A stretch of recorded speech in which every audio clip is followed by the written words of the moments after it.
بسم الله الرحمن الرحيم. السلام عليكم ورحمة الله وبركاته. كلنتي وعن أو ناقصن داوديال كسو دوادا channelka YouTube-ka Aslax Abasaafi. maanta waxaan idin soo bandhigi doonaa qiso oo cajiib ah.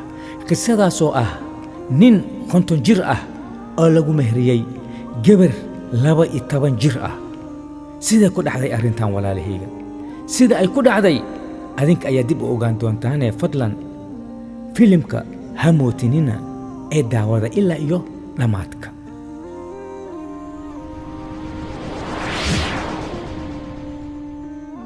haddaba aan bilowna qisada. haweenaydan waxaa la dhahaa Ramla. waxay dhashay hal gabar. gabadhaasna da'deeda uu yahay 12 jir ah. waxaana qabaa ninka oo qabani waa nin oo daroogiista ah, mashaqeysta ah. iyada keliya ayay shaqaysaa haweenaydan. rooti ayay dubtaa, suuqa ayay geysaa, dadka ayay ka gadaa. shaqadeeda waa caynkaas. Ramla iyadoo guriga ay u soo noqonayso waxay aragtay dad oo wadada ay socdaan ay dhahayaan mabruuk, maanta gabar ayaa lagu soo siiyey. kadib Ramla waxay imaaday guriga. markii guriga ay imaaday, gabadheedu waxay u dhahday hooyo, maanta marti ayay noo imaadeen.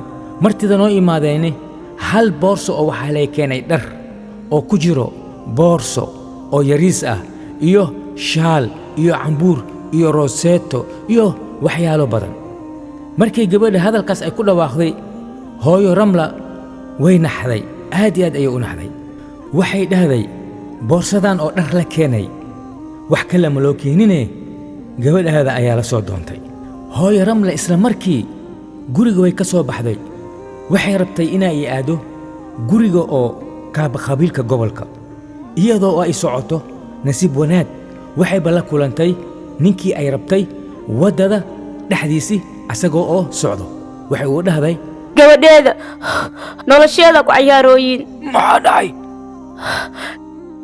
gabadheeda sataar waxaa ku khatuubay cabdicasiis. هذا اسكو خطوة مع البليه بلد كان شرعيسي ساسوي. أنا شرعيك مدينة جورتي لكن من لما سنة لو جتاني كان خنت سنة سكجرا مش خلمان، لكن عاون وكتوغا روسكاسي ودين وكتوغا. أنا جنبك عابي كريم مركي عبد العزيز قبل هذا لسيناي لو مرخاتي يجوجن. أنا أوجي لك لما مرخاتي يجوجي أنا حكوا ما أنا عاون تت. أنا جنبك عابي كريم قبل هذا جوال بحيي روسكاد الذي ياري أديقا. كدب هاي رملة وحي أو إمادي.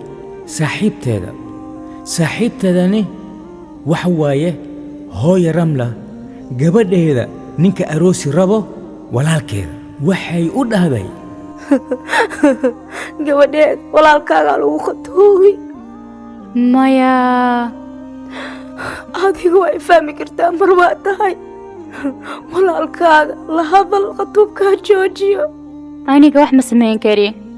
fiiri tintay gurigaana ku cadaadi cabdulcasiis dartiisa.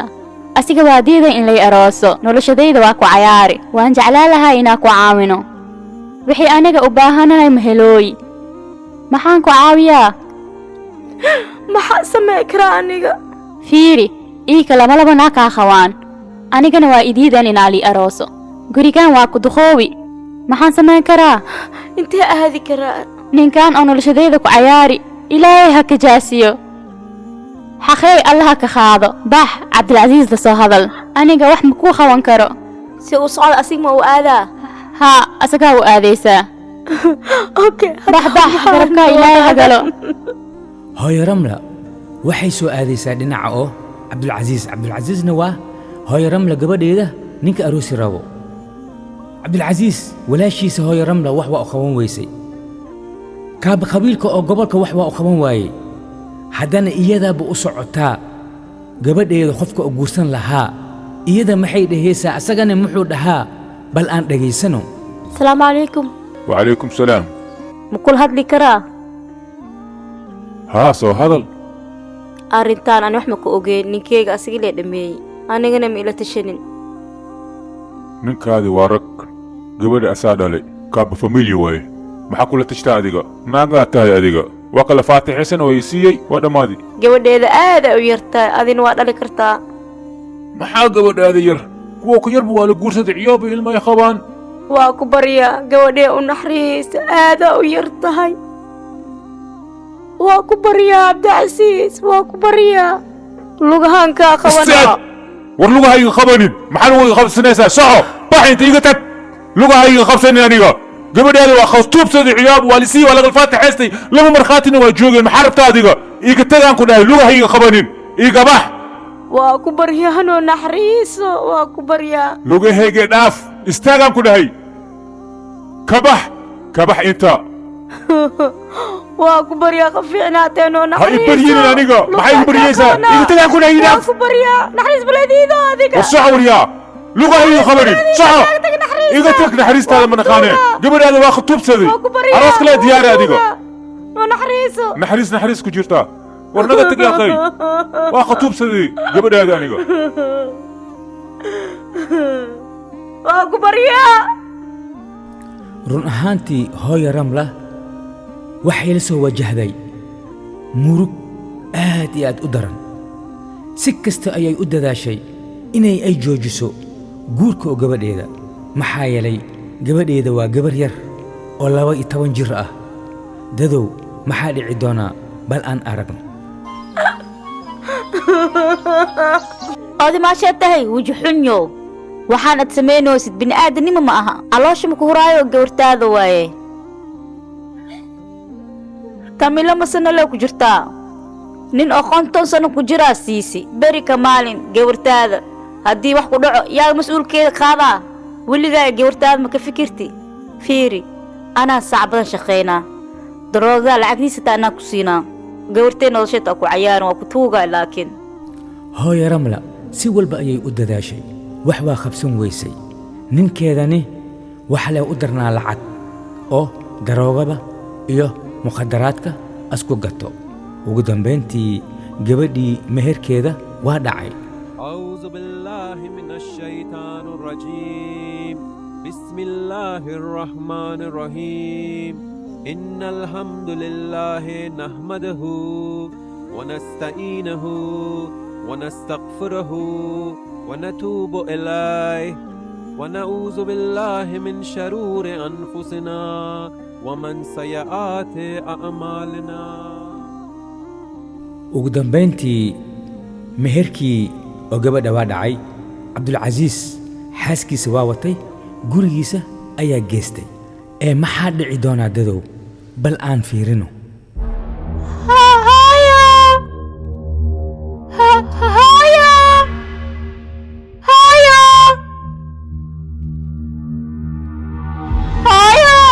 gabadheeda maxaa kugu dhacay hooyo ha cabsanaya ha cabsani gabadheeda ha cabsanin hooyo gabadhaada hadda waa waqti waa kanay waa soo dilaa ha soo dilo xaaskiisa maahino istubbilaa tahay kadib cabdilcasiis xaaskiisa waa soo watay gurigiisa ayaa keenay hooyo ramla waa u ahaan waaye guriga cabdilcasiis ayay imaaday masaar ayay soo qaadatay albaabkii ayay jibisay baldadoo maxaa dhacay bal aan fiirino maxaad samaynaysaa ma waa la tahay adiga maskaxdaada ma fadhiyo intii rabtaa gabadhaad geesid war xaaskayga waaye ani gabadheeda dhan war dhaafuriya xaaskayga waaye sidaan ku dhahay dhaafuriya waa wadaha soo gambi soo wadaha soo gambi gabadhay orod beedis waaye kama soo gabeedis orod gabadheeda orod خير هدي ربتي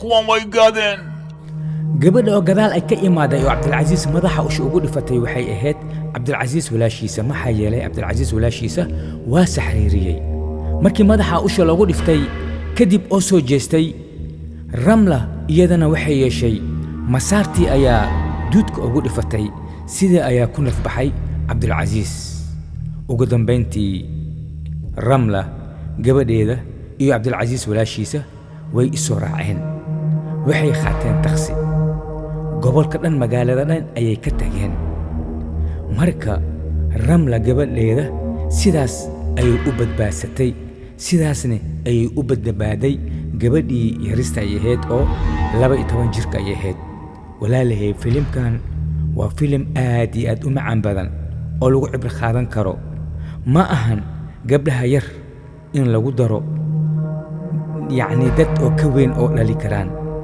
ma ahan gabdhaha 12 jir ah in oo nin loo guuriyo walaalahayga filimkani waxaa lagu soo habeeyey studio Safi oo ku yaalo dalka Talyaaniga gaar ahaan magaalada Padova waxaan idin soo habeeyey walaalkiina Aslax Aba Safi